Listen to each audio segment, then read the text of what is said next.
एमिति ज्वाई पुओ भाग्य थिले मिले जो झील मान भाग्य भल थिबो एमिति ही स्वामी खंडे पाइबे। ए पुओ जनक सुंदर बोली आमे कहूना आज्ञा एमिति किछि काम कर दैछंती जहा पई एबे ए समस्त प्रशंसार पात्र पलटिछंती। समस्त मुहरे एबे गोटिए कथा एमिति ज्वाई पुओ भाग्य थिले मिलंती। ए युवकंकर महानता जानिबाकू हेले आमकू टिके पछकू जिबाकू पड़िबो।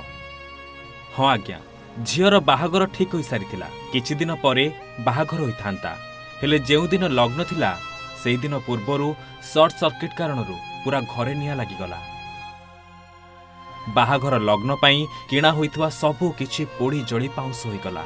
जौतुक टंका बासन कुसन साड़ी अलंकार सबु किछि नियारे जळी नष्ट होइगला। लग्नर पूर्वरु घटिगला अघटन। मुंडरे हाथ दे बसिथिले झीर बापा। समस्ते भाबिथिले बरई बाहाघर पाई मना करिदेबे कारण सबु किछि तो पोड़ी जळी पाउस होई जाइछि आ बाहा केमिति हेबे। किंतु सेमिति किछि भी हेलानी। ज्वाई पुओ फोन करी कहिले मु खंडीए साड़ी पिंधाई आपणक झियो को बोहू करी आनिबी। तुमे बापा बिल्कुल भी व्यस्त होनी। तुम झियो आम घर को आसी आम घरर झियो भली रहिबो। सेथिरे आपण बिल्कुल भी चिंता करंतु नाही। बाहाघर जेमिति हबा कथा सेमिति ही हबो। से चिंता तमे आम ऊपर छाड़ी दियो मु सबु किछि ठीक कर दे बापा। आउ एमिति कथा सुनिला परे झियर बापा मांकर मुंडरे थिबा बोझ कुआडे उभेई जाए आउ आखिरु बोही आसे धार धार लुह। मन कुहे हे भगवान मु कौन करिथिली जे आज मते एभली गोटे सुना ज्वाई पुओटे मिलिछंती। हाँ आज्ञा एमिति किछि भाव विहलित घटना देखिबाकू मिलछि चांदबाली ब्लॉक उत्तुकुड़ारे। टिके दृश्य को देखंतु सबु किछि पोड़ी जळी पाउस होई जाइछि।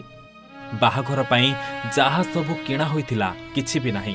ट्रंक बाक्स साड़ी थाली कंसा ढाळ सबु किछि घर सह जळी जाइछि। घरे थिबा चाउल मध्य पोड़ी जाइछि जाहाको भाबी भाबी रातिरे केही सो मध्य नाहंती।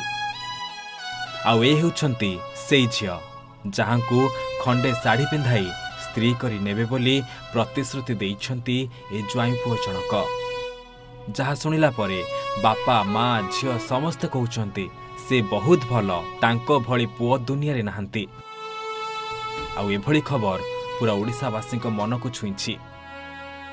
भद्रक चांदबाली सुकांत रिपोर्ट ओडिशा भास्कर।